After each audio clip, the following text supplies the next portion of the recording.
TitleMatchNetwork.com. Today we're joined by a true legend in the sport of professional wrestling, none other than Butch Reed. Thanks for being here today. You're welcome. Pleasure to be here. I guess my first question is how you got started in the wrestling business. It's like any other real true athlete. I was discovered by an old pro, an old legend, really, old Ronnie Etchison. You know, after my football and everything, I was down in the 12th Street in between the Tender Trap Bar in Kansas City. And it happened to be, at that time, the professional wrestlers hangout, you know. Right. After the matches on Thursdays from Memorial Hall, I was sitting in there and I was drinking beer. Of course, I knew it was. That's why I went there. And bingo, the old man spotted me. He said, "Kid, you ought to come train with me. Come up to my gym." And I went up there to Lord Little Brooks Gym, St. Joe, Missouri. The midget gym, we call it, matter of fact. Started training with Ronnie. Wow. Were you a big wrestling fan growing up? No. Not at all? I wasn't a wrestling fan at all. Oh, so you didn't watch it at all? You were just hanging out? I turned out to be a football player. I was raised up a cowboy. Where were you raised? Cowboy, farm boy in the heart of America, Warrensburg, Missouri. Huh. Yes, sir. What was your athletic background like? It was rough. My athletic background began when I first started helping my dad. Took hair nails, stretch fence wire. I helped him castrate hogs, horses, breaking horses. Wow. I got up to about 13, 14, but you know, of course, bucking hay. So my athletic career began when I was just a young pup, you know. And I was able to drive a John Deere tractor when I was 8 years old. So you went through, you played college ball? Central Missouri State University is where it's my hometown, Warrensburg. I also went to Northeast Oklahoma A&M, where I did junior college football. And I was actually recruited out of Alcorn A&M down in Mississippi, Lorman, Mississippi, the black school down there, Alcorn State. But it's so far back in the woods, and I was raised in the woods. So I left there, and then I come back home, and I become All-American in my hometown. You want to go on and play pro? I went on and played a year with the BC Lions, where my coach, my Northeast Oklahoma junior college football coach, Ruth Berry, was coaching there, and played a year with them, and went back home to Kansas City and played a year with Kansas City on the goon squads, we call them, the special teams, you know. As far as your pro wrestling training and stuff like that, what was that like as far as, you know, learning how to bump? And who do you think was the most influential guy to break you into the business? The most influential guy is the first guy that I ever met. Right. I mean, there's a few of them. But Ronnie Etchison was his most inspirational dedication to my being in the profession there ever was as a man to train me and really get me to understand and really get the real logistics and the know-how of the business. Did he teach you the bumping and the psychology and all that? He taught me all the bumping. Right. Taught me all the stretching, all the hooking, all the crooking, and all the ways to make pain. Right. Is it something that you were like, were you shocked? Did you have any misconceptions, or is that what you expected? Not really.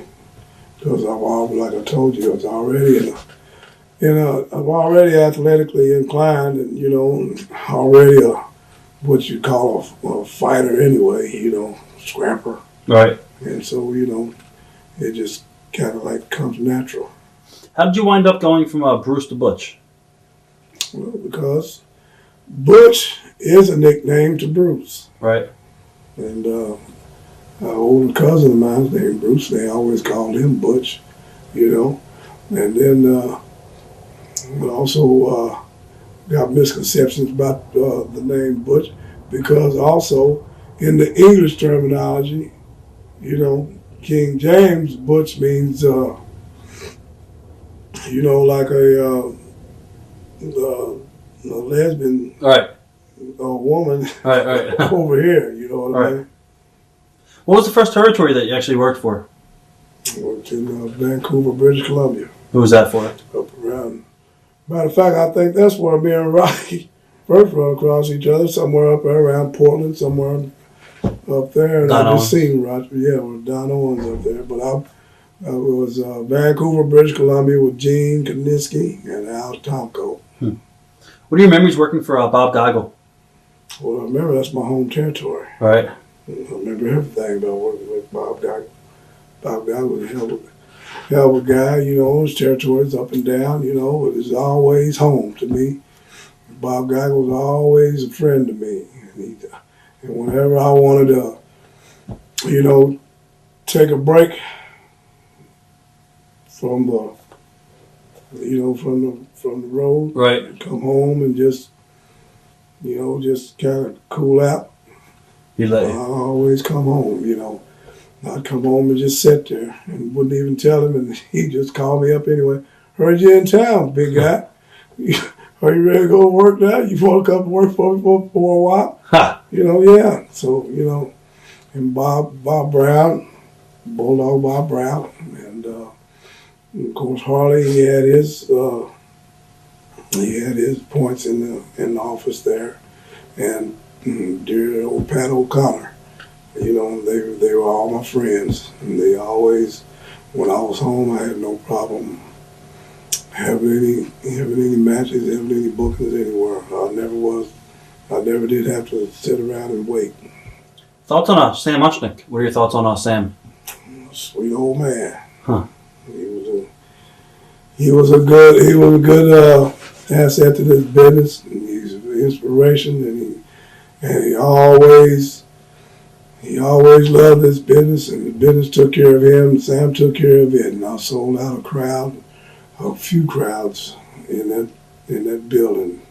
World Championship It's good stuff. crowds down there in the Keel before they turned it down, you know. Now you had a great match with Jesse the Body Ventura, I guess, in St. Louis. Yeah, but Jesse was a good match, you know. And I didn't even know Jesse at the time, you know, just a green kid wrestling with Jesse. But Jesse he's a true athlete, you know, he's a true professional, you know. Are you shocked that he became governor? Not really. Huh. Jesse always had the gift for gab. All right. That's what kept Jesse going after his accident, and he couldn't go anymore. But he's always known as Jesse the Body. So, and he could always, like what I'd call, like talk a alley cat off a fish wagon, and he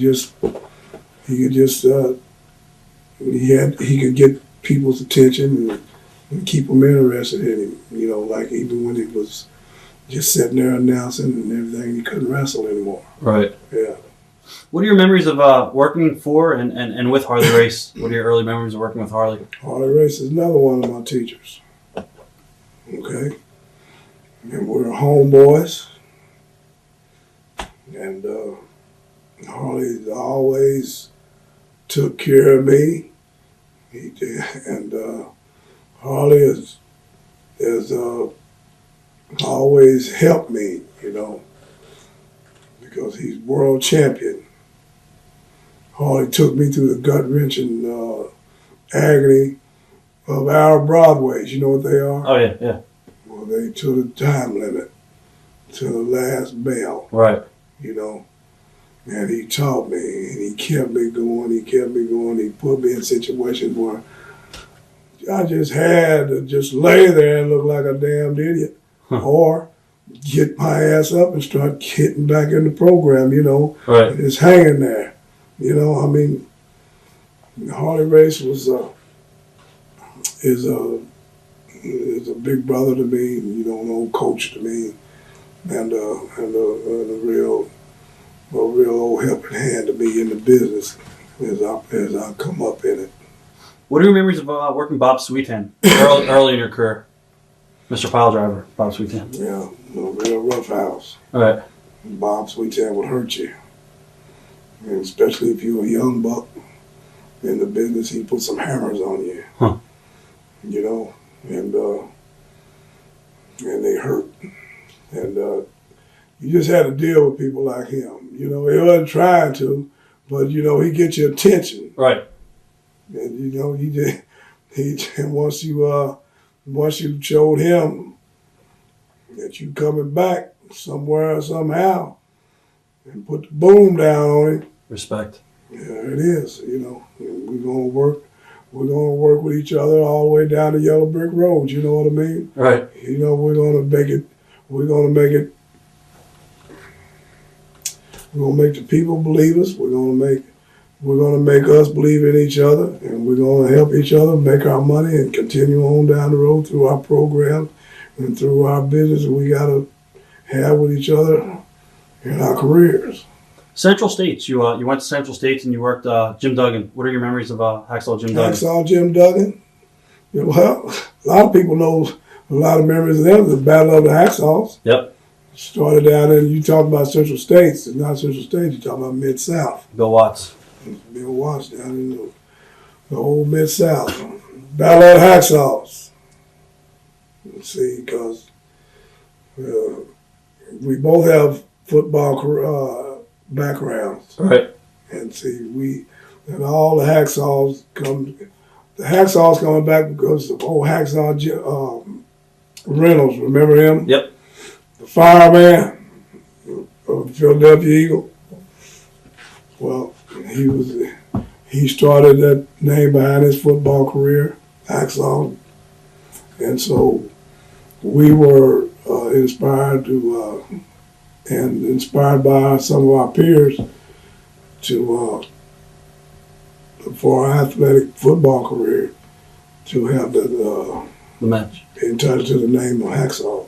So they were very, very good matches. They draw a lot of attention, and me and Jim they're still legendary. Not just legendary, they're historical. You know, definitely down in the books. Any good road stories from around that time period? Oh, that's all kind of road stories, man. I mean, shoot, the main thing is just make them. All right.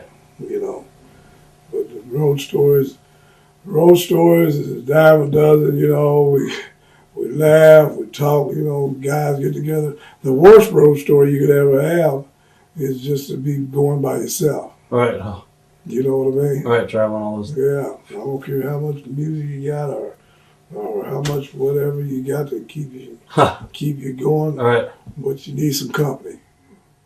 What about Bruiser Brody? What are your memories of Bruiser Brody and your thoughts on him? Good. Frank Goodish was his name, and you know, and I have nothing but good to say about him. I don't know anybody else that has anything different to say about him because Frank was a roughhouse man. His way in the ring was just to fit his looks and what he wanted to portray and be in that ring. And Bruiser Brody, and he looked like a big bruiser. Without a doubt. Okay. And one of the nicest guys you ever want to meet. Because we would sit down in the lounges sometime after the matches, buy a beer, and we buy each other beer, and we just sit there having a quiet conversation, talking about the business, you know, and this, that, and other, and everything's all right, you know, and where we're going, what we're going to do, and what, you know, just pleasant, civil talk, you know. Quiet man, I really call him. And it was really tragic to hear about that down in Puerto Rico, but right. To my understanding, he was within his rights. It was a power struggle, and he was kind of getting the short end on the stick, so, you know, he had to stick up for it, and so I guess, you know, they decided to do something different to eliminate him. Yeah. But my hat's off to Frank Goodish and his family. And he's a real honored person to be associated with, and I never will forget him. What about world-class championship wrestling? You went down to Texas and worked for Fritz von Erich. What was that territory like? Well, I was just in and out, and, it's once you go down to Texas with the boys, you all right with the boys, and you're gonna make it.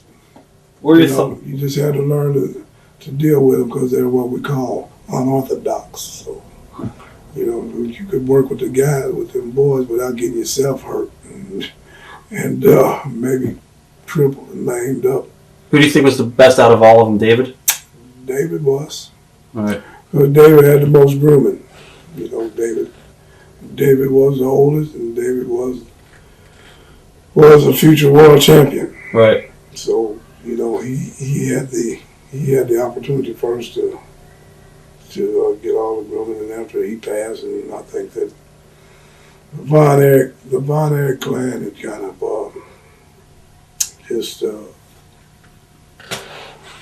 of just drifted off. It never was the same. Did you see all the drugs and stuff going on with the boys and the craziness? No, I didn't see all that, but I could tell some of it. Right. And we all party and everything like that.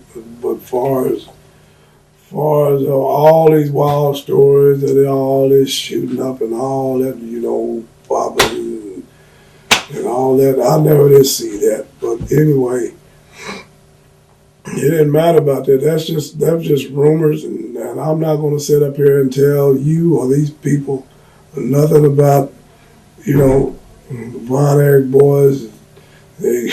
I've seen some needles in their arms. I've seen pills drooling out their mouth, and Right. But I'm telling you one thing: there's an honorary family, and they just had some tragic times, and they just, two brothers.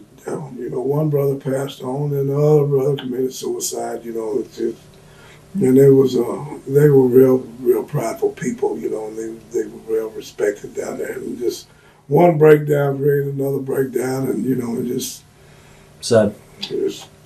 Folded by the wayside. What are your memories of wrestling Kerry? Who? Kerry von Erich? Kerry? Good matches? Kerry rough. Stiff in the ring? Kerry is a character. Kerry always would hang in there with you. And, very stiff. Harmless as a toothless rattlesnake to me. But you just had to beware, and you just had to take control. You had to bear down on Kerry, and you had to really make him understand and really shake him up to get his attention. Because Kerry, like I say, his brains would rattle. Huh. And you had to just shake them all to one side, or just shake them all up in the middle and hold them there, and then you could control Kerry. But the one Von Erich is Kevin. You understand, Kevin? Now that's a loose cannon. And he found out he could walk barefoot on cactus and hot rocks in the desert, and he found out he could kick like Bruce Lee or something. He was kind of morally dangerous. And don't worry about calling nothing, because it's not going to be called. You just better be looking and reading it. Right. Yeah. Iceman King Parsons. There's another character. I don't even know where he's at. I hope he's still down in Dallas, because I'm going to visit Dallas here in a little while. He's a good old hand. But Iceman wanted to do his own thing. He didn't really, he just wanted to, he never did really want to cooperate. He just had his own style. A lot of us do. Right. But King Parsons is a friend of mine, and haven't seen him for a while. if he listen to this right now, he needs to get a hold of Butch Reed, because I helped him get to moving to when he kind of got stale over there in Texas with the Bonairs to come over there to Mid South, and we kicked up his tag teams, and a lot of people come out of there like Tiger Conway Jr. Remember him? Yep. You remember?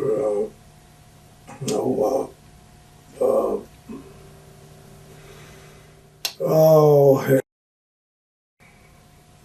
See, I do these things, and then I can't remember the guys' names, and they're always on my mind.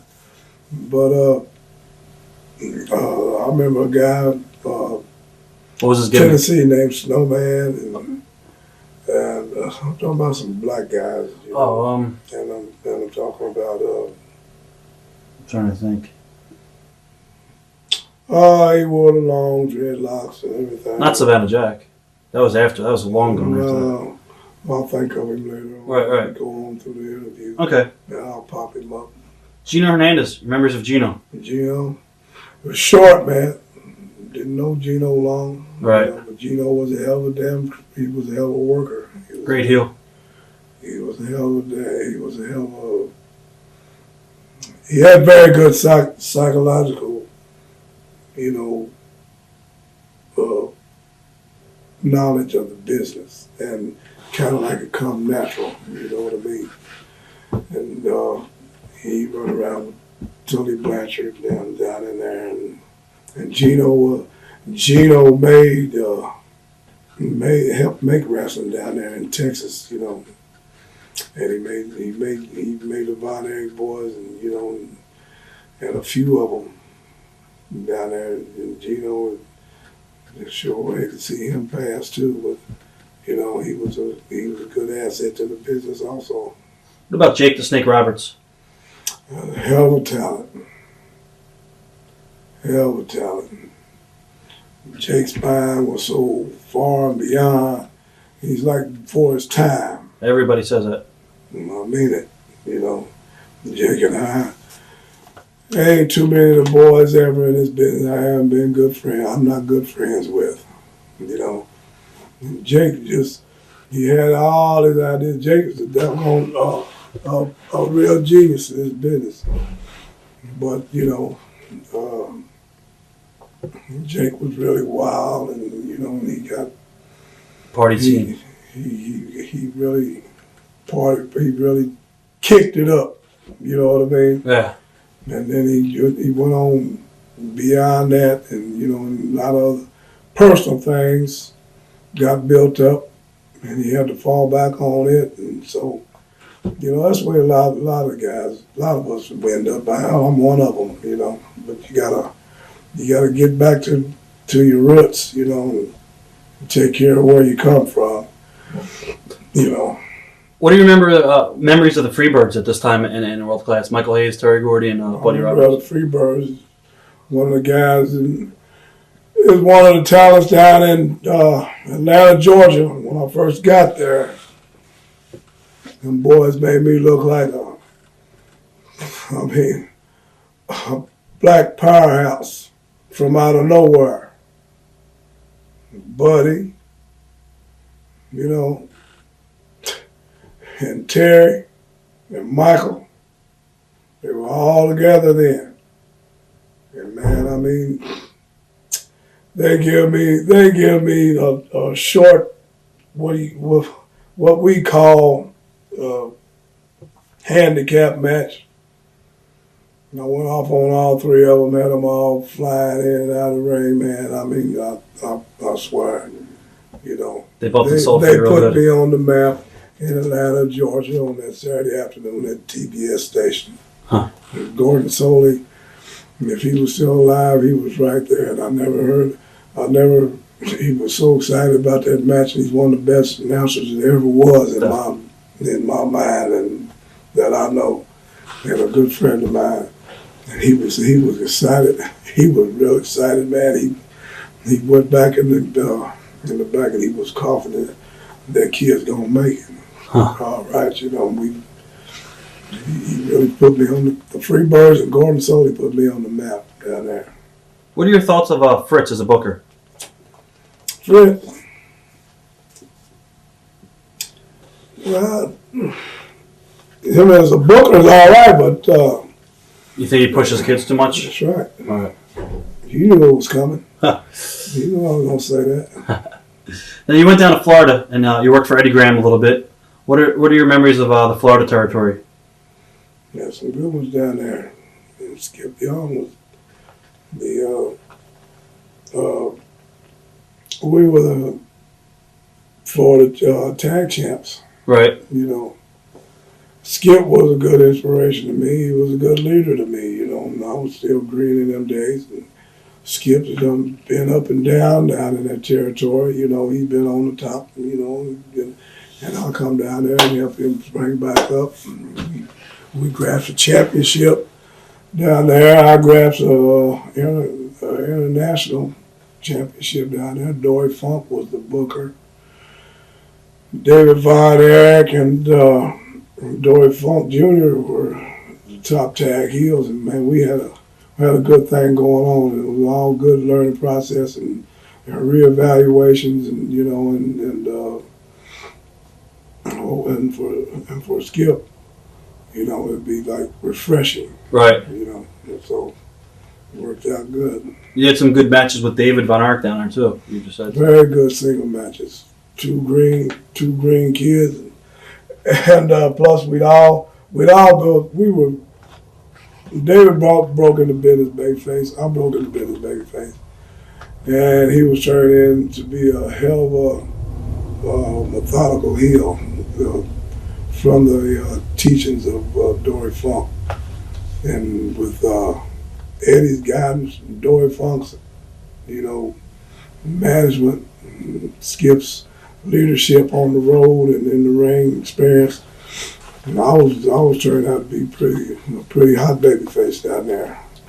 And I went on with Ric Flair. I was going to ask you about those matches.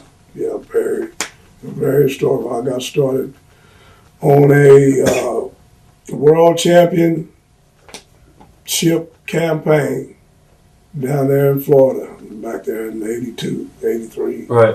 When I was there, yeah. Good memories? Good memories. Yeah. We sold out a lot of places down there, man. And me and Rick went on across the country and had hellified turnouts, you know. What was he like outside the ring at this point? Wow, man. Everybody's Party animal. That's my boy. Tricky Ricky. What about Dusty Rhodes? What are your memories of Dusty? Oh, Dusty, shit, cowboy buddy like him and Dick Murdoch. Hell of an athlete, Dusty. He's the only man that got me to play that game down in that softball game with the benefit game with the Tampa Bay Bucks. Huh. Shit, I seen him do a damn catch with his fat butt. I seen him back up with center field, both of those. And Dusty, I don't know if Dusty's shortstop. He's a good athlete, man. He's an agile fat boy. That's awesome.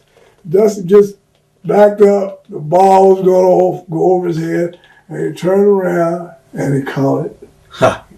He caught it in his glove like it, you know, and it was a hell of a catch. I said, ain't bad for a Florida fat boy. He said, I ain't from Florida. Back dog. I'm from Texas. Get it right. We had fun. We got the hell beat out of him, but we had fun. What about Eddie Graham? Memories of Eddie Graham, and what are your thoughts of him as a booker? Good memories of Eddie Graham. They all said he was a redneck and he didn't like black folks. Well, I couldn't tell it. Right. You know, and all everybody, Eddie knew his business. He knew his talent, and everybody that you know, some black guys that might have said that the talent that he had. Well, they had their chances. Some of them had more than one chance, and it just didn't work out well, you know. And Eddie was very fair to me, and Eddie gave me a hell of a push. Like I told you, that's where I really got started down there in Florida with under Eddie Graham's memories of guidance down there. Big John Studd. He was down there too at the time. See what I'm telling you? I got all of these people Good talent down there. coming down there to beat up Butch Reed. Coming down there to give Butch Reed some good experience, some good old whoopings, some good old ring knowledge. You learned a lot from all these guys. I learned a lot from all these people. John Studd is a well memorable person in my life. God bless him. God rest him. Yeah, he was a good asset to this business. One of the giants. How about Angelo Mosca? Angelo Mosca, there's the class act. And Angelo was just Angelo. He's the type of man, we all got that kind of head, but Angelo was just, hey, it's his way. I mean, he paid his dues, right. Everything. Shit, Angelo, well, nothing wrong with Angelo. Angelo was just he's just gonna hit it and quit it. He wasn't gonna be, if he wasn't, top chain of command, Right, it's his way or the highway. It's his way or the highway, that's right. Now from there, you went on to, I believe it was Georgia for a little bit, and you worked with Ole Anderson when he was booking down there? Yeah, Ole is, it was just, I think it might have even been before, no, it was as the Four Horsemen was. Well, we still got to talk about Mid-South, too, before you went in when the Horsemen were down there. Oh, it was before the Horsemen. What's that? When I went to Georgia first. Right. There was no Four Horsemen. Right, exactly. The hottest little white baby face down there is Tommy Rich. Wildfire, okay? Right. And Mr. USA done went on up here to New York with Vince and everything. And I was kind of like down there to be filling in that spot. Right. And so, but when I left Georgia and come back, I went to Mid-South. Did you like Georgia territory, or? Love it. What was it like? Who were some of the guys you worked with down there? All of them, man. Who could you say in them days, You seen them all. You seen the Steamboats. You seen the Valentine. You seen the Stan Hansons, the Piper. Right. You seen. I'm trying to. Sullivan in at that time too. Kevin. Oh yeah. Shoot, without a doubt. Everybody's there. That's what we call in them days. Atlanta, WTBS. Championship Wrestling of Georgia. Well, that's the Mecca. That's where that's like back the old trappers had the rendezvous up in the North Country. Well, everybody will wind up there sooner or later on them omnis like them shows like that, and just like up in St. Louis, those are like Meccas, And but it was in regular territory, and you stay there, you come and go, and you run into everybody there, You also had some matches with Randy Savage back then, around that time. No, I didn't. No? Later on? Never had any matches with Randy Savage until I was up in New York with Vince. Okay. Yeah. How did you wind up in the Mid-South area? With Bill Watts? Because of Ernie Ladd, Junkyard Dog. Junkyard Dog wanted to have a tag team partner over there. Ernie wanted me to come over there, and Bill Watts was one of Eddie Graham's disciples. Right. So he knew after he went to Eddie what he could do with you. Look forward to doing with me. Did you ever encounter any racist old timers in your career? Because a lot of people said Bill Watts was a racist and stuff. Oh hell, we all racist to a certain point. Right. Bill wasn't all like that. Bill was just Bill. He just a miserable old bastard, and I like Bill. He liked me, but he's old hard head, hard nosed. Right. And that's the way he wanted his boys, hard nosed and and hard charging, go getters. If you guys were late, he would find you guys and stuff like that. I was told that if you guys ever got into a fight with fans or something like that, and the fans would win, he'd fire you or something. Yeah. Yeah, it has happened. Wow. He's had a champion, got whooped down there. I won't say who. But, hey, he run him off. I don't blame him. Right. Yeah, old fan, whooping your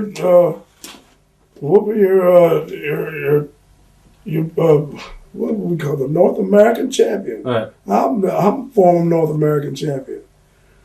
He's getting whooped on the streets down in the damn streets of New Orleans. Oh, now hell, how's that sound? Huh. Oh, that ain't too good. Right. Yeah, so anyway, ixnay, you don't get whooped. If you do, you better play like you won anyway. You better act like you won. Somebody had better have a good word to say about you. And I don't blame Bill for that. A lot of people say he was a bully and a tyrant. What do you think? A tyrant, he'd bully you if you let him. All right. But he know how far to go with some of the guys, and he just take it to the extreme with the others. The weaker. All right. The weaker of the herd. What about Buddy Landel? What are your memories and thoughts on Buddy Landel? Good and bad. Buddy was my partner, man. He was typical. It was a unorthodox salt and pepper team, but it's like a step and fetch. And Buddy was my step and fetch. Buddy, I was his boss, but Buddy was a backdoor man. Buddy'd stab you in the back. Buddy always, talk loud behind your back, but he's quiet in the church house mouse and he's ready to jump up as long as you say how high for him to go every time you show up and speak, you know what I mean?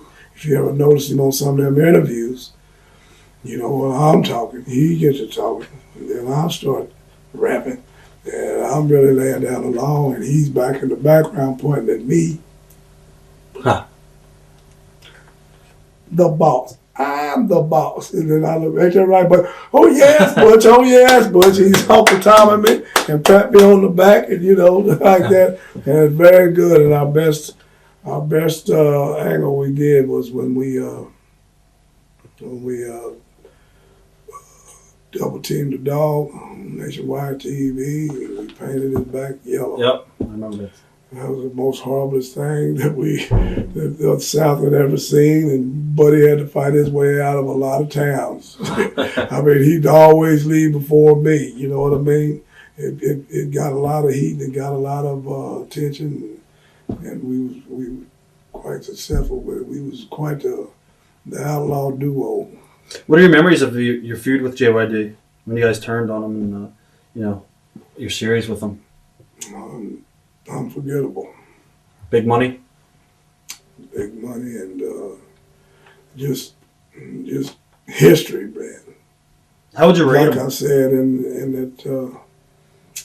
I said down in that conference downstairs, they said we never, even the promotion said that, two black guys having mat wars in the deep South like that never get over, and so it was looking to fail, but it didn't fail. The Junkyard Dog and I was determined for it to make it, and we were two old fighters that knew how to do it, and we made everybody believe it, and we were successful with it. We still got record-breaking crowds down in them areas, some of those buildings right now. When they knew that Junkyard Dog and Butch Reed was going to hook up and come to their town and do a matchup, they knew they were going to see some good old down home, Butch, I say just ass kicking, Right. Two brothers, and we got everybody's vote. They knew they were going to see the match, and that's what I could say was we really earned our money, And we had good cards up and down. How would you rate him as a worker, JYD? He was a JYD worked his own way. You know, he wasn't no mechanical man or nothing.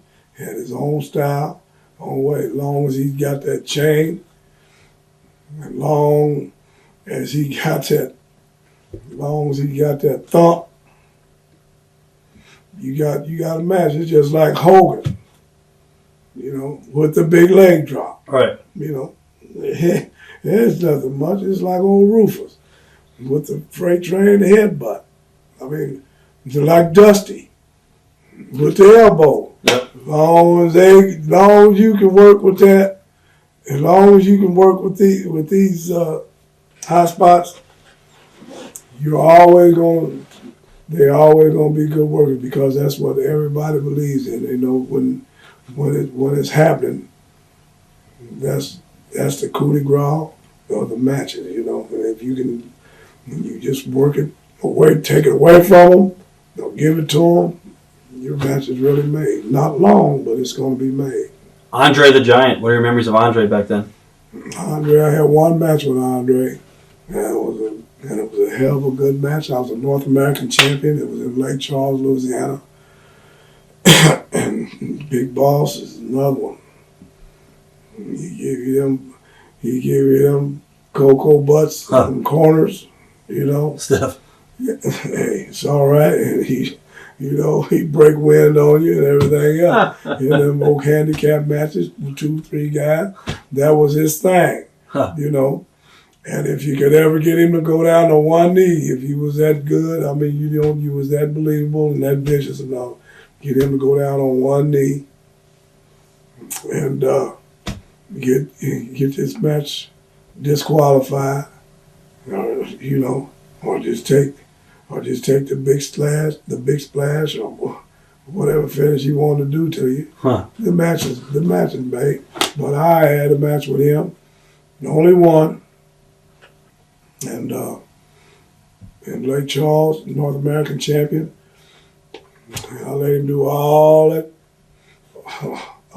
old turnbuckle whips, and give me his old cocoa butts, his old grind, and I'll stagger back out, fall flat dead out in the middle of the ring.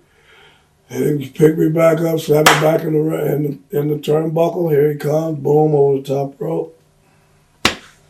I'm still a champ. He still got his credibility, and I still got mine. You know, right? It was a good match for about 5 minutes. 6.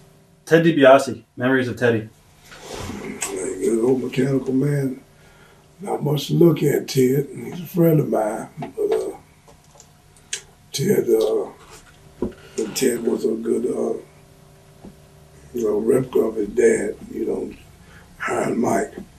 But Ted was he learned from all old hands in the business too. And Ted was a hell of a technician. You know, he could work with a broomstick. He could work with a mop stick. Jim Neidhart. We were with him last week. We did an interview with him, and he talked about some of the matches that you guys had as a tag team and the riots and the fans and all the problems you guys had with the fans down there. What are your memories of teaming with Jim? Because we were vicious. And we had some pretty little old baby faces to work with, like, you know, the rock and roll, right, and Fantastics. The Fantastics. And I mean, you know, when we get to humping on them, and I mean, ain't nobody like that little Ricky Morton. I mean, he knows how to sell. Oh man, he get to crying. Yeah, them girls crying. You know, ooh. And you know, he's got a little color here, and you know, we're just passing around like a ball. You know, we're just throwing him out. We're putting the referee out. We draw the baby face in the neutral heel. He's down on that. He's running him in the rail. Ricky, ooh, Lord, ooh. You know, these women, they're taking off their shoes, they're digging in their purses, you know, and like that, that's what made us. That's what made us successful like that. And the Fantastics too, same way. You know, we make both of them sell like that. You know, and they were just good. And they had the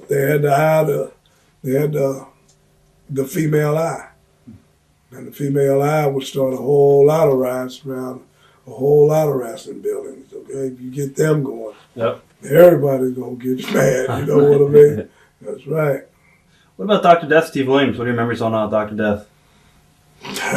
Pulling teeth, stiff. Huh. But Steve was he's a hell of a talent turned into be. And he was Bill Watts' protege. He's an Oklahoma, all-star. And Bill Watts, an Oklahoma all-star. And it's like his son, And Bill was determined to make it. But Steve was very unorthodox and very hard to handle. But it wasn't like Ted DiBiase, the dog. Right. Me, and there were a few others down there. Jake, that he worked with, Jim Duggan, made it. You had some great matches with Magnum TA, also a big program with Magnum. Hellified matches, and he was the right type of character where, I could really get heat on him. He's a really clean cut, all American young white boy, and and I'm that old rugged black heel, and been around the block a few times to take advantage of an inexperienced greenhorn like Terry, and it worked out good, man, and we had a hell of a good run. We was down in, we took it from Louisiana all the way to Florida, Georgia, and everywhere, Terry, until his accident and everything. Yeah. It was a hell of a talent for me. Mr. Wrestling too. And Johnny Walker. Now that's an old legend there. And it wouldn't be for that knee, Johnny Walker wouldn't even been able to, the mask wouldn't even meant nothing. Huh. But it's a hell of a name, and it went a long ways down there in Georgia and everything. And he was a good support. It was tip top, but it was always good support in the whole hand. And Mr. Wrestling too will always be a memory and a good historical asset to the business. How about Terry Taylor? What are your memories of Terry? Terry tried to get started too long. He had a good head for a business and everything like that. But Terry, he's a mind, he's a talent like where he ended up down there. They used to have a booking committee down there. Terry wound up on it. Right. Everything. And he was and that's what his job needed to be. But he was a good talent, but never was believable enough. He's a friend of mine. He knows it, and everything. But he had the good knowledge, and he had the good know-how to really create wrestling to be exciting. What about the crowds back then? How crazy were they as far as the riots and stuff like that? Crazy. Yeah. Were you stabbed at some point? No, I wasn't. No, I know a few guys that were. Yeah. What was the worst incident you ever had with the crowd? Louisiana. Let's see. Homa? That's where I think Neidhart said he had. And, Homa, he had something happen to him. Baton Rouge. Yeah. Wait a minute. Well, I'll take it back. Now, you want to hear this one? It's been told before. It's in Greenwood, Mississippi. Now, Buddy and I just got through stomping the hell out of Terry. Left him in the ring, a bloody pulp. Okay, so I'm going back to the ring. Buddy's already done ran. He done already read it right on the wall. And I'm, no big dog. I'm walking back there just slow and methodical. I don't run through crowds. That's dangerous. Because that's a good way for you to get pecked, poked, or dripped, what I mean. So anyway, the guy standing in front of me, I said, what the hell are y'all doing in the way? Just get out the way right now and move. Okay? So anyway, went on back there, buddy. I said, you go take a shower? Yeah, I'm gone. See y'all later. Ernie Ladd was riding with me. And so anyway, knocking on the door. Come on out there, Butch. We want to talk to you. I don't want to talk right now. Y'all get on, wait for the door. I'll talk to you later. Sign your autograph, whatever. So anyway, one of them comes in. I said, say, man, do you come in the New Orleans Saints dressing room? Do you go down in Georgia and go in the Falcons dressing rooms and like that? Right. When they're Change. getting dressed in and out. No. Get your ass out of here. Let me introduce you. Let me give a bit. We just won't talk, but who the hell is we? He gave me a card. It says, hi, welcome to Greenwood. I'm a member of the KKK, Ku Klux Klan. My name is so-and-so and so-and-so. Okay? He give me a business card of the Klan, a greeting card, whatever you want to call it. I said, is this you? Well, let me show you what I think of you. There it is right there. So anyway, I said, get your ass out of my dressing room. Don't come back in here. And so he come back in. And when he did, well, I introduced him to the wall. I introduced him to the lockers. I introduced him to that door. And it happened to go out the same way he was heading. And I threw him right out there. I said, don't come back. Now, Ernie Ladd, he's all a nervous wreck. He's in there and, Butch, we got to go, man. I wish he would have never done that. I said, shut up, Big Texas Red.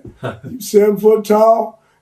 You don't walk wall to wall, treetop tall in this territory. Now, what you scared of? You don't know these people like that. I said, I know these people just as well as you know them.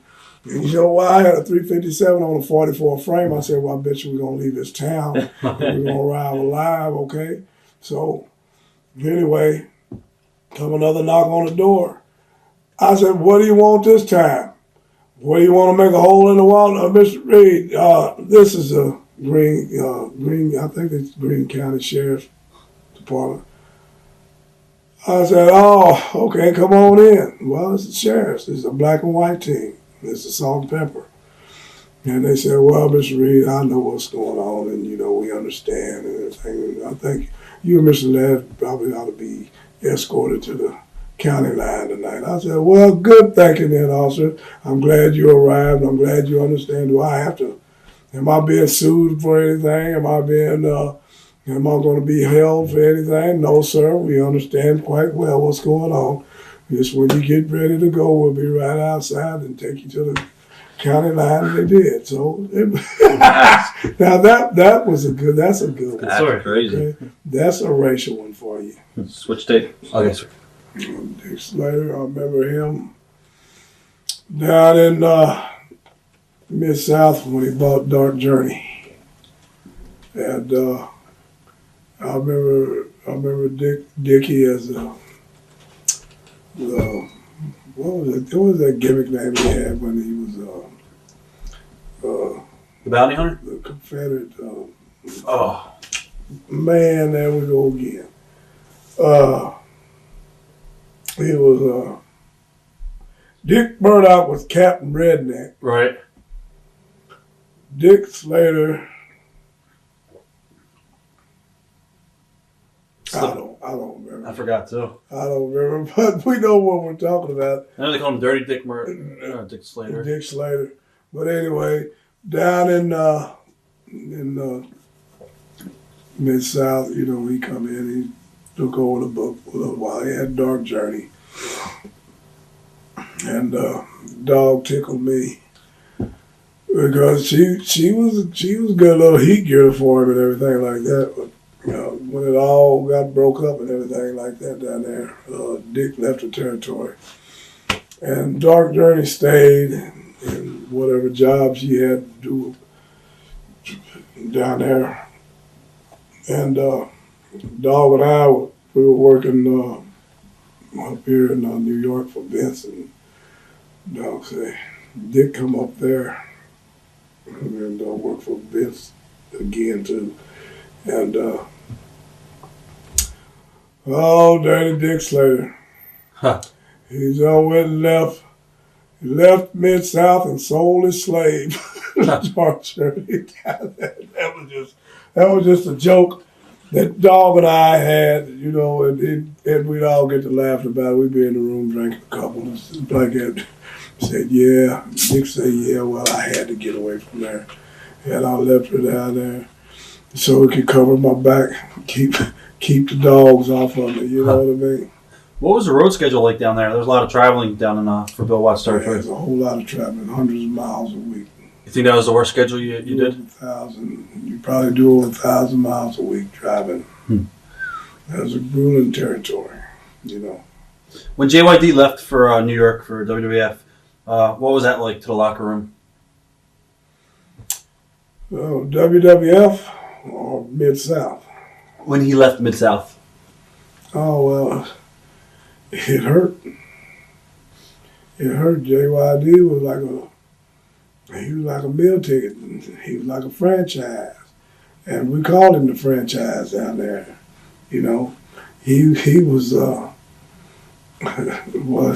we could say, he like the guy down there. You know, JYD was the man with the plan down there when it comes to professional wrestling.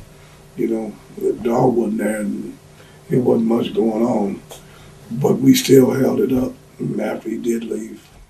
Actually, 83 Superdome match, it was you and JYD. You remember that match? Yeah, that's when I took the title. Yep. What are your memories of the total, your run as champ? It was hot. And as long as I had good talent to compete with me, after Dog was gone, because I'm telling you, you know, Dog did hurt. And I had to have a lot of good hardcore, you know, competition, because we sold out. We got records down there right now in different towns. I'm telling you, they're still set today, you know, and that's just a memorable thing. It's a historical thing, and we put each other on the map, and we were like, you know, we were like milk. We were like milk and cornflakes. You know, we worked good together, and we got the job done. And when he left, it took a whole half of a platoon to keep North American heel myself. Baby faces had to be solid. Right. You know, they had to be real rugged, because Dog was a hell of a hole to fill. What are your memories of Eddie Gilbert? Eddie Gilbert was good, and Eddie was a good friend of mine, and I got a lot of good memories of Eddie. Eddie was a hell of a worker, and his daddy was too. Tommy Gilbert. His daddy always had inspired me too in earlier days, you know, as a tag team partner and everything before I knew Eddie. And it was just, you know, so sad. It's like your own family. It's like it is in my business. These guys are family to me, you know. And that's the way I am with them. That's the way it is in our business. You know this.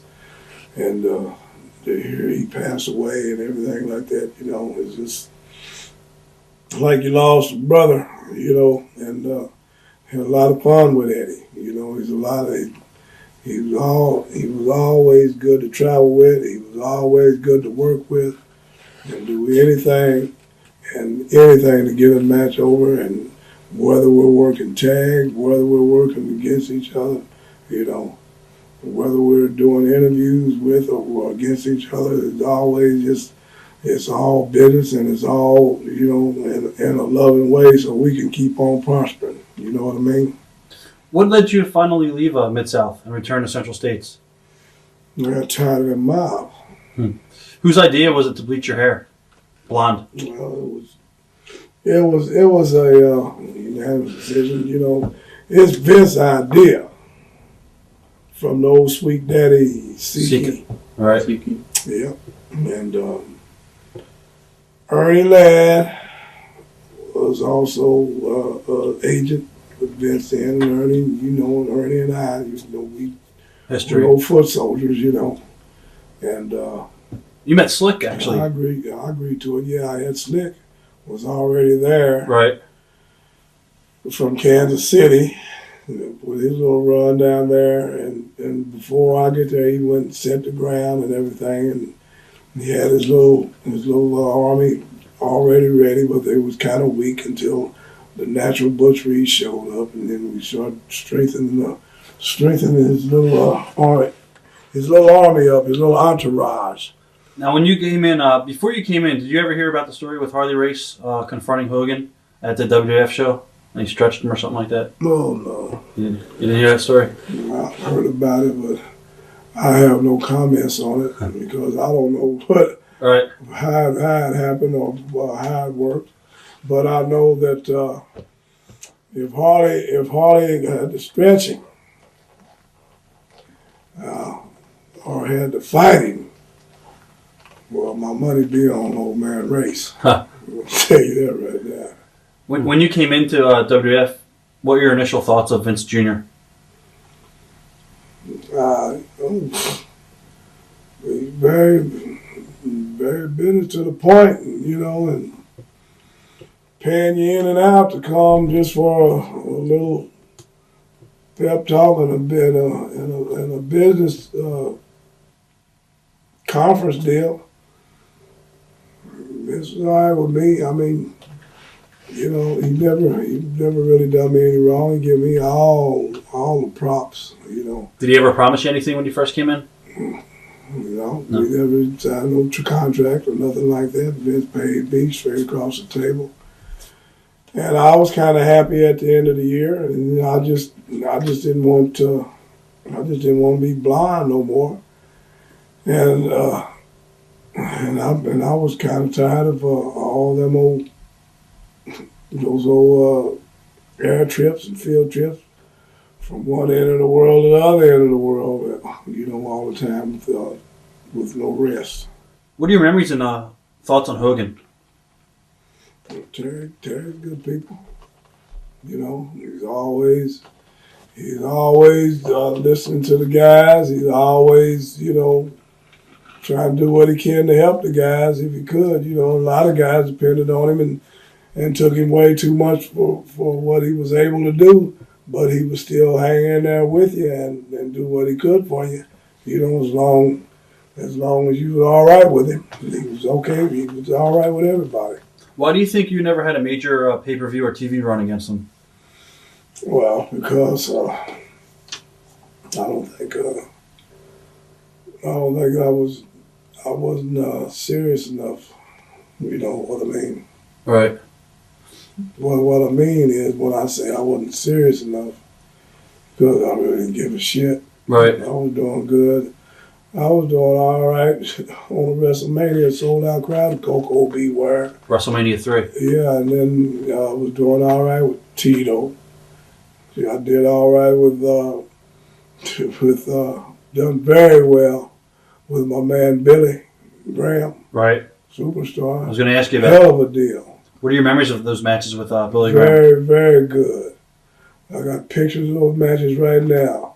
And just give me kind of goosebumps to see old Billy. Because I remember Billy when I was a young kid, you know, watching the All-Star Wrestling in Kansas City with all those old tie-dyed trunks, long trunks and everything. Right. And then just seeing him and me out there, you know, thumping and bumping. That shit, it just give me old chills. Shit, I was out there with some real talent. I was out there with some real pros, and I was a real pro right out there with them, you know. Who'd you ride with in the WWF? Who'd you travel with? Whoever we could butt up with. Don Morocco, Bob Orton, Bob Orton Jr. Right. You know, he's slick. Amber Neidhart, Bret Hart. Man, you can go on and on. And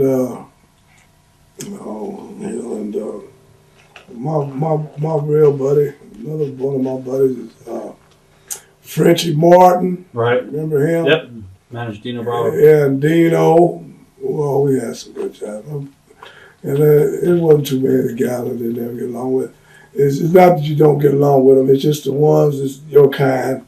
You know, your type of people that you want to ride with like that. You know what I mean? What are your memories of the matches with Ricky Steamboat? Ricky was very good matches. It was always easy, and it was always a pleasure to work with Rick. And Ricky, he's just unbelievable, man. He just great worker. Yeah, I mean, when he sells, you know, it's there, it's diehard. It's kind of like he was talking about Tito today, and Tito was a hell of a salesman. You know, when they come back, they coming back with full fury and fire and everything. You know, and it's just everything, the facial, the physical, everything is just there. And they're real athletic artists, man, and they're real credit to their business. What about your match with Bruno Sammartino? I think it was a Toronto house show. Yeah, it was good and rugged. You know, it's kind of like wrestling with a younger old Bruiser. Huh. Victor Bruiser. And Bruno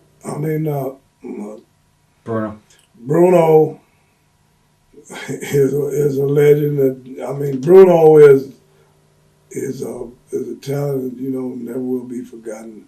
And it's just a rough house, you know, like a street fighter, a technician, but a rough house. Oh, you know, the old hero of the block. Say like on a New York neighborhood. You know, that's Bruno.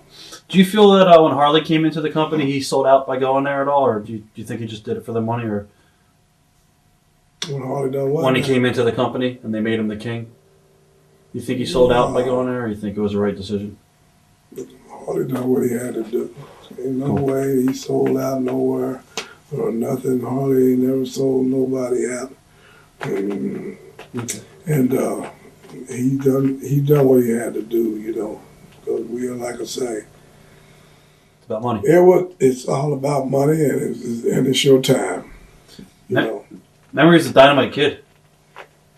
Oh, Dynamite. Well, I tell you what, I got a lot of memories of him, and he's just a funny guy, but a hell of a talent, and he was good for the team because he was the backbone, and he taught Davy Boy. You know what I mean? He led Davy Boy. They were brother-in-laws. All of them. I couldn't believe all these guys in the Hart Foundation, I guess, you know. And Dynamite is he's Dynamite, just a super guy, man. How different was it wrestling Jim Duggan in the WWF compared to wrestling him in Mid-South? Easier or? A lot harder. Especially with that stick. Huh. With that 2x4. Right. About hot sauce was good, you know. You know, Jim really got a hell of a spark, and he was in his home country, you know, because Jim is from upstate there, Syracuse or Glens Falls. Glen Falls, yeah, Glen Falls. And so, you know, he was in his own, and you know, he checked his territory. Right. Not hard to get along with or nothing. Right. He's just a little bit. It's a little bit more intense. Looking for a spot. You know, to hold it, you know. We did an interview with a Honky Tonk Man, and he said that you were supposed to get the title from Ricky Steamboat, but no showed. What happened that night? The title from Ricky. Yeah, you're supposed to get the Intercontinental. Yeah. Yeah, I don't really remember. He knows better than I do. I probably did no show, but it's, you know, I don't know. It seemed like it was it was winter, and you know, those planes they was delaying in and out and everything. You know, just late. Right. I wasn't trying to miss the match. Did you get heat from Vince and all? Well, I'm sure I did, but you know, I think I even made the town, but you know, the matches are over. Right. Did your relationship change with Vince after that, or was it the same? I don't remember. Right. You know, and it really don't. It really didn't make no difference. Right. But I was going to keep on continuing to work. If I did miss that show. And another damn thing, you know, people can get more of an incentive if they know things too. You don't have to surprise me. You know, we're all businessmen here. You just decide that you're going to put a strap on me, and then I'm already home or somewhere, and then I'm flying back in for a very crucial and important match, you know, for the organization. Shit, I'd have been there Day early. a day early. Thank you. You're right, man. So, anyway, that's how that goes as far as I'm concerned. And I'm glad that you interviewed Honky Tonk and he brought that up, too. Yep. Because I guarantee you that's exactly the way that went, you know. Don Morocco, you had some matches with The Rock, Don Morocco. Some good matches with Don Morocco, you know, and they were, you know, like old muscle men, just old strong men matches. Right. You know, hey brother, we're in there, boom, boom, boom, boom, just straight up, solid, knock down, drag out, you know, get ready to go, let's go, you know. Right. We're in there, 5-10, but every blow, every spot was, you know, they knew that we were credible, you know. Ultimate Warrior. Believable. A lot of guys you worked with Ultimate Warrior. What are your thoughts on him? Well, Hard to work with? Well, it goes back to those gimmick workers again, right? You know, he let him do it was ritual, you know, and I forget whatever he was using in them days. Huh. But, you know, you couldn't have wrestling matches. You're just gonna have to do the spots that he's capable of doing because these people are kind of limited. You know? Right. These people are kind of limited, and you know, you just gotta get your time, get your spots in. Get your spots in with their spots. Figure it out because you got to do the thinking too. Right. Time, and then you know you're gonna have a good match. You know, nothing over 10 minutes, and you get in and get out. You know. Now, did the boys like him in the locker room? What was he like in the locker room? He was quiet to himself. You know. Right. He wasn't very all that social. And, you know, I guess some people get their spot in their brain. You know, when they get a certain spot in a organization, you know, and they just act like it's paranoia, and you know, and just because of their antisocial behavior, scared everybody's you're gonna talk to them too much, and they're gonna let them know too much about you. And you just got to be to yourself and, you know, just hide about it. And that's always been strange to me. And I know that's the way it was. And they really don't care. Just look over them. Just work with them. Talk over what you need to do and how you want to do it. And just go do it. And that's it. Were you disappointed at WrestleMania 4? You only had like a 4-minute match with Randy Savage? Mm-mm. Nope, because I beat the hell out of him for 3.5. Right. And I was on him like a dirty coat, and boom, bam, boom. And that's your Intercontinental Champion right there. So that's probably my sacrifice to it, but it wasn't a sacrifice because I know how to take care of myself. So we're going about 4 or 5 minutes on TV there, that's fine. Right. You know what I mean? But I'm getting everything that Butch Reed needs to take care of Butch Reed. So Butch Reed, when he goes to the next time, they still know Butch Reed is still a tough hombre. You pretty much disappeared after that match. Did you think did you know your run was up around that time in WWF? I was making it get up. I think you're talking about that WrestleMania deal. Yeah. Yeah. You were done I after was that. out of Jersey. Right. Yeah, I already gave my notice then. You know what I mean? What was your favorite match in the WWF, and your least favorite match, or any memories stand out? Tito Santana in a cage in Lincoln, Nebraska. Sure enough, I'll tell you that right now.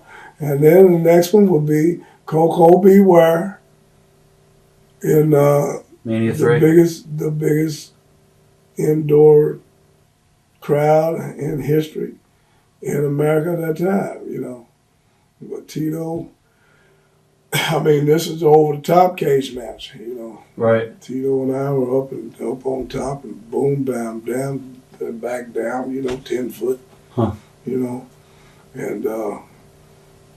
that was a hell of a memorial match to me in WWF. With the travel schedule there, what was the drug scene like in WWF with the travel schedule and stuff like that? Did you get suckered into that, or were you able to stay out of that scene? Well, I'm suckered into nothing. If I want to get into anything, I'll get into myself. Right. It's all out there available. It depends on you want to be in it, you want to get in it. But one thing about it, you gotta know when to get out of it. Right. You gotta know when to call it quits and go get you some sleep, go get you some good food, and get your butt in the gym. You know what I mean? The party's over. Right. It never was all that much of a real party hardy every day, The guys are still athletes, We all like to have our fun, but we all know when in them times, I know we all knew when to turn in, you know what I mean? Have you talked to Vince ever since that time, or was that it? I haven't talked to Vince. Wow. Since I don't know when. Since then, I don't believe so. How did you wind up in WCW? WCW because I'm one of the homeboys down there. Right. I was down there when it was Georgia Championship Wrestling. Right. And it was no problem.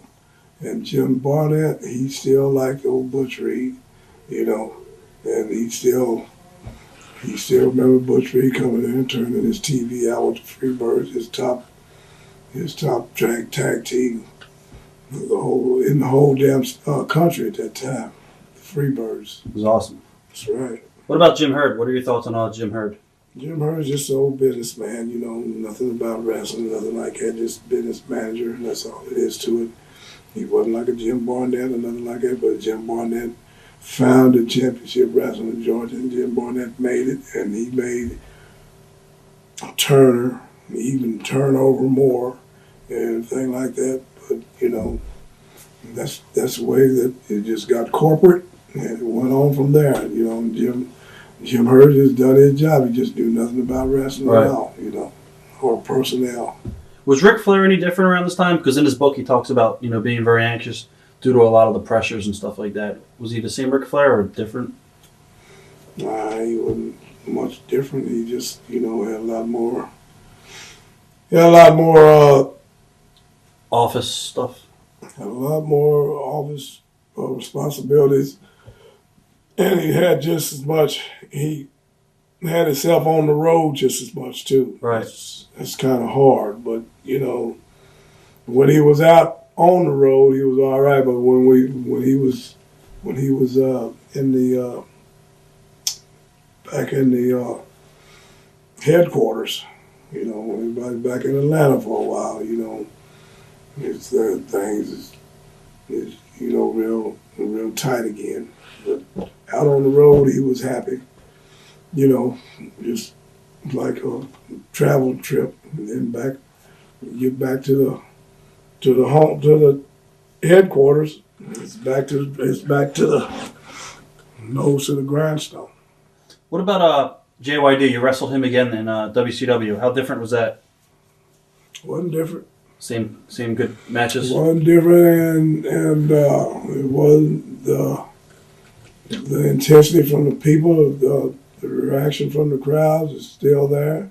It's really like a different part of the country, because we turned it out over in Mid-South. yeah, a few hundred miles on farther to the west, but it was all publicized, and everybody knew that Butch Reed Junkyard Dog they were causing earthquakes over there down in them bayous and up in them Arkansas hills and Mississippi old ridges and stuff, and in Florida, everywhere else, even up in this country, when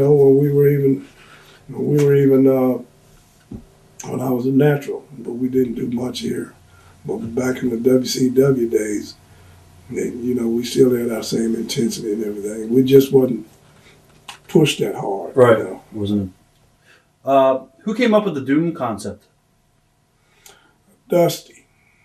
Did you like it? Rick. Kevin. This was a committee then. This was a booking committee. Arn.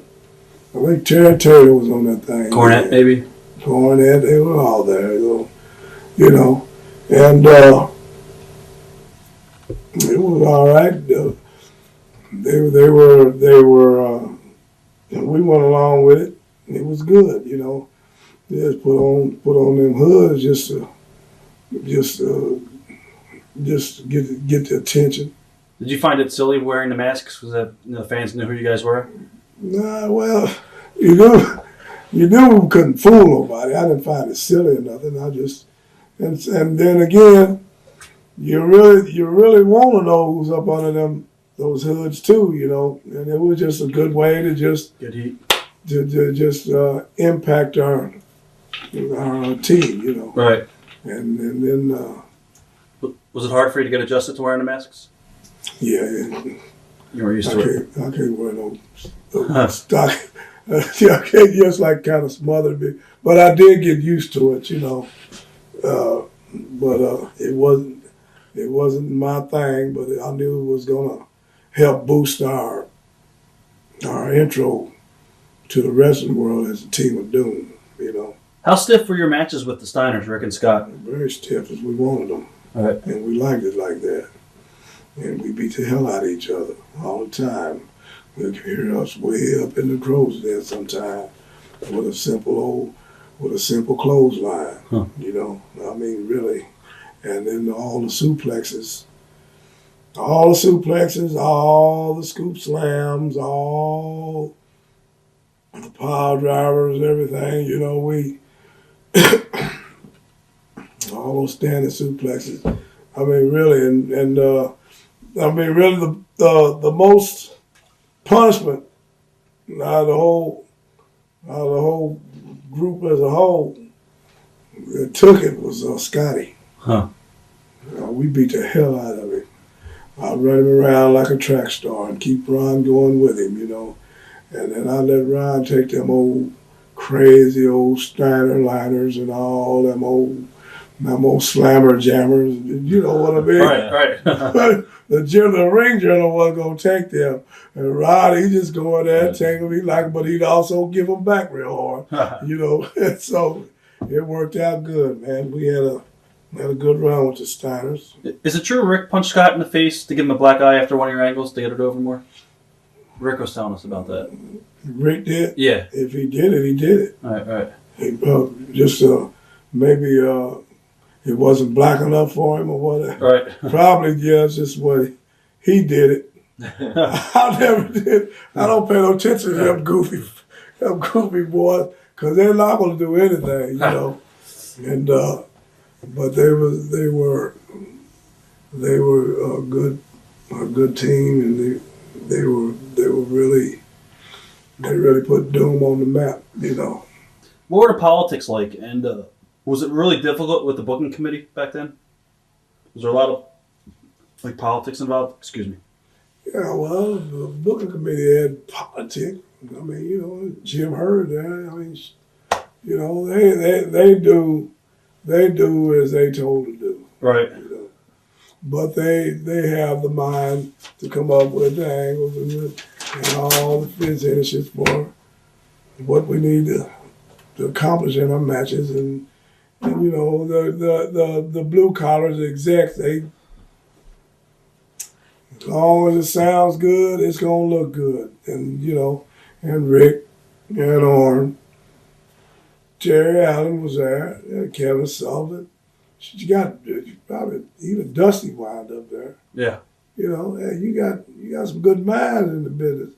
So anyway, their schedule was getting grueling too. We couldn't get no time off. You had to be here. And I had guys that took off that we couldn't go home. We were gonna go home, but then the other guys had to go, some kind of mercy, which was a bunch of caca to me, and we had to stay. Right. What about Terry Funk? What are your memories of Terry Funk in the company at this time? Terry Funk. It's Terry Funk. He's a man standing alone.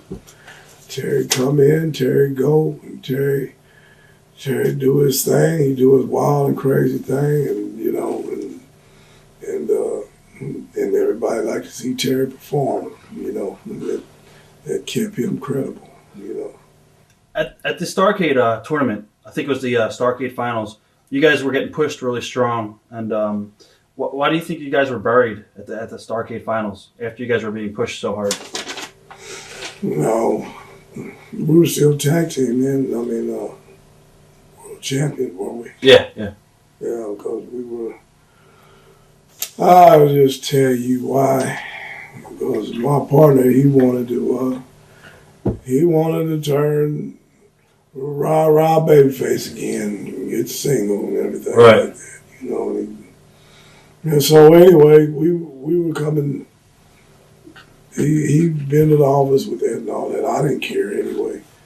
So we had a good run with them straps, and so he wanted to blossom on out. So we got crushed like that, and then the turnaround come. Right. And went from there. Hawk and Animal, you guys work with the Road Warriors. Were they difficult to work with? No. Easy? Nope. We had Hawk.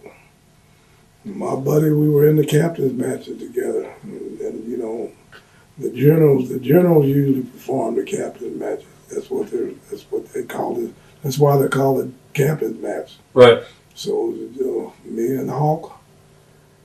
Rick Steiner, and it was another team, I believe it was. I can't remember. Who was the other team at that Starrcade? Steiner, Freebirds? No. Garvin? No, it wasn't. It was who the hell was it? It was Sid and Spivey? Skyscraper? Yeah, Skyscraper. There you go. Sure was. Thank you. Yeah, that's who it was. And so, it was Barry Windham. I worked with Barry Windham. And Arn. That was the Horsemen. Right, that's when you guys started the feud with the Horsemen. Yeah. Man, all that stuff ties in so well. But I remember those captain matches. They were very good, and and that was good for those championship straps too. What are your memories of working with the Horsemen, Arn and Barry? Yeah, some great matches and go stuff. wrong, and then Rick's right there, and because those guys, and Arn Anderson was a hell of a mind, hell of a ring general. Yep. You know what I mean?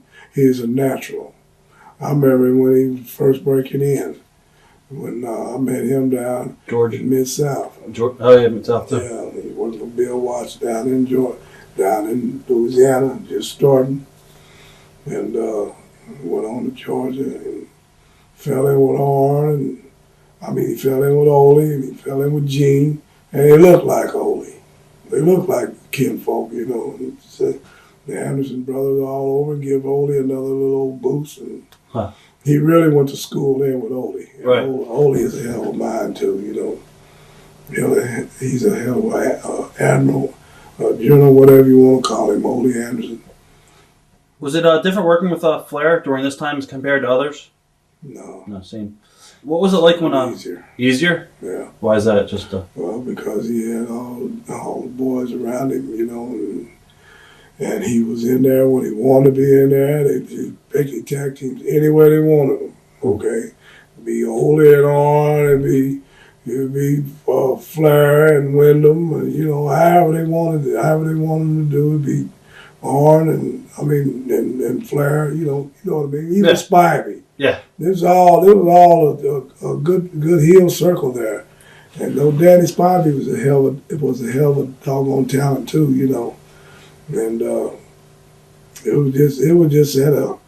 it had a whole nest of talent, man. You just like to pay to come see, and you're gonna see something that you want to see that's believable. When Flair left to WWF, what was the morale like in the locker room? And as an employee of the company, When he done what? when he took the title to WWF, what was the morale? Oh, I don't know. I don't know. You didn't pay attention. What year was that? Was it 91? 91. Yeah. That was when I was breaking off. Oh, yeah. All right. That's when I was breaking off. And I could tell you probably what it was like. It was heartbreaking to the office. All right. But I couldn't tell you how what it was like. All right. Because I really wasn't paying that much attention to it, and I was distant from it. Were you and Ron against the turn on each other, or did you say, okay, let's do it? You mean, did we decide to do it? Yeah, it was something that you were for, or were you against it? No, I'm all for it. Man, I'm a pro. When it comes time for something for a tag team to break off like that, if a partner wants to break off and say he's going to cut to another territory or something, anything, right. He just wants to turn babyface, so I'll help him turn babyface. So it's a good time. We run with those straps for a couple of years. And so there was no problem with me. And matter of fact, it was probably due for a change anyway.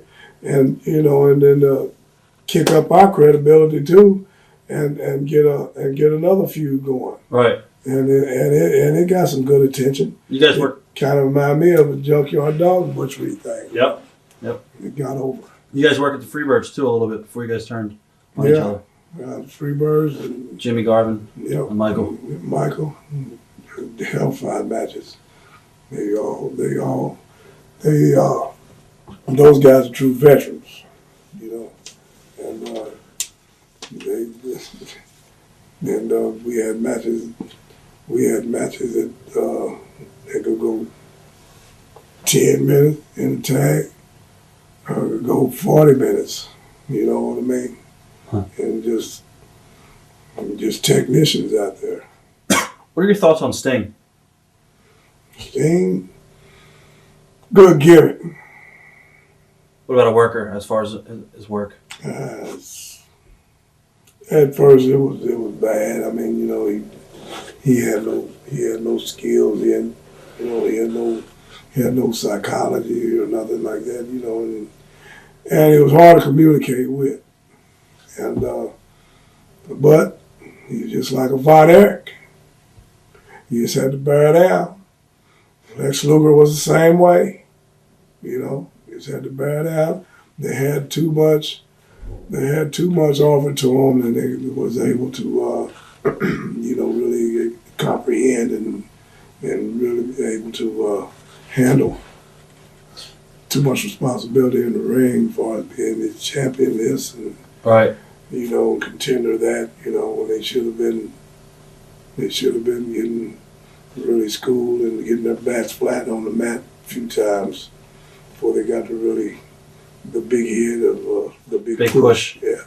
There you go. When Bill Watts came into the territory for WCW, do you feel that you should have been given the title instead of Ron Simmons, or were you happy for Ron for him getting the title, the world title? No, Bill knows that. Bill, Bill wasn't trusted me, and I wasn't trusting Bill either. So anyway, Ron was his All-American boy, Right. and it didn't last long for me and Bill anyway. You left. Yeah, I just. Why did you end up leaving? You just. Yeah, me and Bill had our words, when I left the territory. Back in the Mid-South days at the end, Right. and he didn't like it. Is that when you went to Vince, you mean? Yeah, So I went home. Oh, okay. Then I went to bed. So he held a grudge against you? Well, yeah, he held some money and everything else. I'll tell you right now, and we had words on the phone, long distance. I just actually threatened to come down to Tulsa and whoop his ass, and he told me, if I come down there, we'll go to jail. But that's just between me and Watts. And Watts, you know it too. I'll come down there and whoop your bad ass, but you told me you go put me in jail, so I'll just leave you alone, man. Just let it go. Now you left WCW. Were you worried that you had 2 bridges burnt and all, or did you not care? Or? You what? Were you worried that you weren't going to be able to get back into WWF for were you worried about your career? Because you went to Memphis, you worked USWA, I believe. Yeah, going independent all the way. How did you handle that mentally? Mentally, wasn't no problem, man. As far as the payoffs go and stuff. Payoffs, yeah, you suffer now. Right. You know that, but actually, far as me being my own type of person, my own wrestler. I mean, man, I paid my dues, bro. Shit, we're talking about, I'm now on 20 years in the business then. You understand? I broke into business in 1978. Huh. Okay? Yep. So, I'm a full-fledged veteran. And guys coming in making $250,000, and you're just barely breaking maybe 100 when the money's good and everything like that. And they getting all full rights and all this. You're kind of sour on that. Right. You know what I mean? And some of these guys, and I'll mention no names, they can't even lace up their boots. It's true. You know what I mean? So When you went down to Memphis, you started working with JYD again. How ironic is that? Oh, it's very good. It's like 2 old pennies keep on rolling back into each other. You know what I mean? But it's just good. What are your thoughts on Jerry Lawler and Jarrett at this time? How they treat you? They were going to treat me all right. But I'm telling them both right now, they still owe me money and I want it. Huh. A lot of people say that. They still owe me money and I want it. And Jerry Lawler, I hope you hear this right now. We'll talk about it when I see him in person. That's it. Memories of Global. Did you ever think that would take off? Joe Pescino's? Didn't even wonder. I haven't even given it a thought. You were just there for the payday? That's it. Didn't even know it was global. But that's just what I was telling you when I broke off from the big spotlight. I'm just going for the payday. Don't give you your money's worth. Right. But I don't even know who's who in some of these. There's some of these little man, these little old trailer houses I go in. I mean, little old mobile trailers, you dress there, and then I'm going outside and wrestle. Right. In the rain, and then I'm going to some little old community center, it doesn't even have maybe one bathroom, and got a little old back storage room to dress in. So, As far as JYD, how did you find out that he passed away? What are your memories of that? Sad. JYD's like a brother to me. And he, out of all my people in professional wrestling. He's dear, he's sentimental, you know, and he's just right there. And it was heartbreaking. And, and I heard about it, and the whole country, you know, heard about it. And I'm just glad that he got to see his daughter, Graduate. Keisha. I'm glad he got to see her graduate before he passed on. And God rest his soul. When you left Global, you left as a champion. Why is that? You just quit, or Yeah, just what was the reason for quitting? Just tired of it. tired of the business? Just tired. You went on to I've been like that off and on all through my career, man. You know, get tired. You know, I'm ready to go home now. You know, Right. I'm tired of running these roads. You know what I mean? And they won't let you go. Well, I'll see y'all later. You know, here's your strap. All that. I gotta go. You know what I mean? I mean, really. How did they respond to you?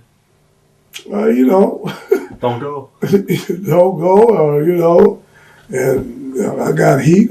You know. You didn't care at that point. I mean, but I've always asked. Need this time. Need that time.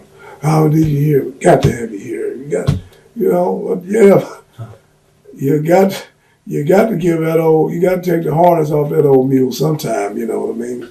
Let him go out there and drink some water and roll in the mud. You know. When did you actually get into the pro rodeo tour? I was born a cowboy. I'm third generation that I know of. My people go back to horsemen back in the Civil War days. Huh. You know, I've got kinfolk that have been in the 10th Cavalry out in the territory of Arizona back in them days. You know what I mean? That we've always been horse and mule people. So, and I've always been around horses, and I've always been around cattle. We've been brought up Western. Is it fun touring? Do you tour at all with the rodeo or no? Yeah, tour around like Bill Pickett, Black Cowboy deal with Bill Pickett. They even come up here in New York City. In Brooklyn. Right. I saw that. Once a year. Yeah. I haven't been to Brooklyn, but I've been. Yeah, I seen it. It's real cool. Yeah. I'm gonna try to make it one of these days. Is it true that you were actually considered to be part of the Nation of Domination with Ron Simmons when he was Farouk? No, he wanted me to be. But you didn't want to? I didn't feel like I didn't want to be. I didn't want to. Ron really tried to contact me, and he really wanted me to come. I probably would have. We probably really kicked it off. Would be good. Yeah, but I just didn't feel like it. You know, I wouldn't have been. My heart wouldn't have been in it. You know, so I didn't want to get into nothing. You know, that I probably wind up. You know, breaking up. Right. You know. What are your thoughts of New Jack? I have no thoughts of him at all, but I don't even know who he is. Okay. I don't keep up with. You don't watch it anymore? I don't hardly keep up with the big time syndicated television wrestling much anymore. You know, I watch it every once in a while. I like to see my old buddies like Flair. I'll be looking for Ron sometime. Right. I see my little bald head, little ex-manager, Teddy Long, popping up. Yep. Peanut head. You know, Peter there. There you go. I'm gonna get to holler at him sometime, but you know, I don't keep up with it much anymore. Are you shocked that Flair's still on top? She's always gonna be on top. Hey, Flair is an old war horse, and Flair is a wizard of this business. You understand? As long as he keeps them young guys around him like he's been doing, he's gonna always be there, and he doesn't want anything else but this business. And this is his business, and he was, you know, it's just him. He's gonna pretty soon. You know, he's not going to be able to take them bumps anymore. Right. He's working with a broken neck, I heard, so. His neck has always been. Yeah, the plane. Something. I mean, he's always been broke before, but. Do you think it's time for him to step aside or no? No. No. I think he ought to go as long as he wants to go right now. You know, it's like old Dick the Bruiser and all of them. Right. It's like I'm gonna do. You know. Do you miss the business? As long as I want to go. I'm still in it. Harley Race. I was going to ask you about that. Harley? How involved are you down with this promotion I now? love old Harley. WLW? Well, he's got to need me again. You know. Harley has got to do all the things he's got to do to keep his head afloat, and you know, and he can't use too many top hands. He's got to make his little nest, you know, train it and use it and make it. But he will need the top hands again, but he just can't afford to have them to really kick like he wants to. And the main thing is do without a TV. Right. You're helping out down there training the guys, or are you just working with them? I help out. I help Harley going up, working on the road. Cool. Working on the road with the guys, you know. Who's your favorite opponent that you worked with in your career? It's been several, man. Several of them been world champions, you know. Right. Talking about Dory Funk Jr., Harley, you know, Rick, Junkyard Dog, we talking about Magnum TA, Frank Brody, Right. you know, Big John Stud, man, you know. These people has all helped me. These people has all been very encouraging to me in my career, you know. Favorite opponent. There's a few of them. Is there anybody that you worked with that you thought would be a huge star that you never made it? I thought that. Did you say never made it? Yeah, that never made it. You thought would have been a huge star, but they never really made it. Oh, anybody like that?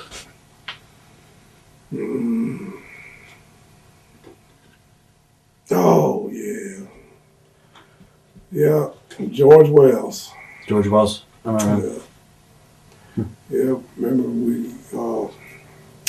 we called him Master G down in Mid-South, Mid-George. His tag team brothers with Bob Geigel up home in Kansas City, you know.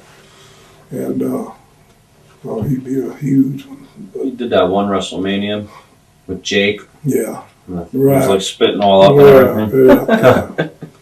But, Are you shocked about or actually surprised at how Steve Austin and Mick Foley became such superstars, or did you know that they were going to be stars? not really. It wasn't really shocking, you know. Those combinations, they come around. You can see them coming. Right. As you grow on into the business, you can see the politics coming and everything. You know, it really wasn't no big shock. You have any regrets? Only regrets I got is that only regrets I really have about this business is that I didn't is that I cut it short. You know, Right. right at the peak.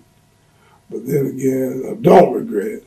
You went out on I top. really don't want. Yeah, I went out on top of and I'll be on top of any wrestling card I'll go to right now. But I'm not.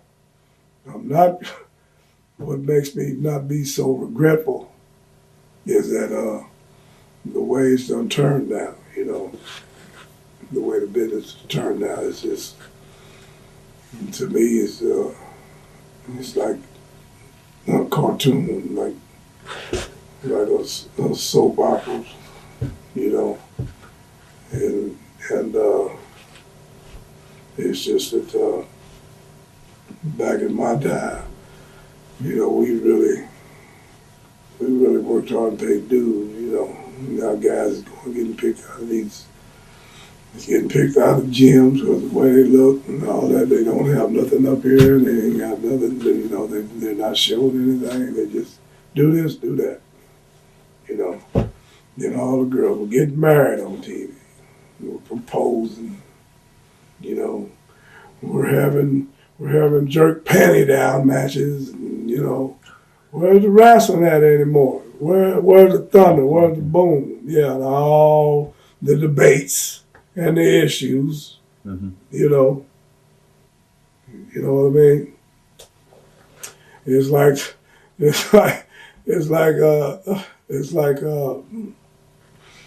the big boys tell the little boys or the little girls on the street, damn the grin and drop the linen. Let's see some action. You know, let's work. Let's wrestle. You know. Right. You know, that's the only regrets I don't have because I'm glad I'm not really up in that limelight of it. You know. You worked Japan, right? Yeah, I worked Japan once. Inoki or Baba's promotion? It was in New Japan. New Japan. Mm-hmm. What was that like? It was real good. I worked in the Tokyo Dome. Was that for WCW or is that just for WCW? Yeah, went over there with Dusty's crew. We all had that. It was all contracted out of the WCW. Okay. Was that the Starcade that they did over there? It was at Starcade. Okay. Yeah, sure was. Did you like working over there in front of that crowd? Yeah, I did. And it was a hell of a crowd there. Being packed, you know. It was a hell of a, first time I ever seen Japan, Tokyo. It's a city I see. I never seen the city limits. You know what I mean? It's just everywhere in it. Yeah. Due to all the recent deaths over the last 3 years in wrestling, does it scare you at all? Or No. It really doesn't. And that's another reason why I don't have any regrets about this business. I'm not stressed out about all the damn, you know, all the ups and downs, the ins and outs of the business, you know. It is very stressful. Let me tell you all right now, professional wrestling is a grueling, stressful, and a mind-racking business, okay? And it's a dog-eat-dog business, okay? And so, you know, through all those deaths, I pray to God to take their souls, and it just gives me the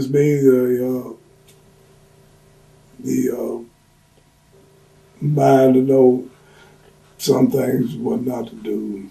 You know, it's just like my brother Dog. You know, he kept running up and down the road so long, you know, and everything. He's independent and everything. And I went down and worked with him a lot. I said, you need to just get a job or something, you know what I mean? Or, you know, go teach school. You can do that and all that, you know, and get off this road. But, you know, it's just in your blood. right? It's in mine too, but, you know, that just gives me the ins and outs, and, you know, and God rest and bless all the guys. A lot of them been my friends that some passed on in the last several years, trust me. In closing, is there anything you want to say to your fans that you never had a chance to say before? It's probably nothing I never had said before. I'm just glad that I still got a lot of fans out here, and I'm talking to you right now, and I've said it before. Without the fans, my business wouldn't be nothing. I would have never been nothing. And I know that I'm still recognized, and I'm down in the history books, and it's because of my fans that put me there, and I'm glad to tell them the stories and share some stories that they're able to understand and trust and believe Butch Reed is being the real professional wrestler that he's always been and always will be. Thanks.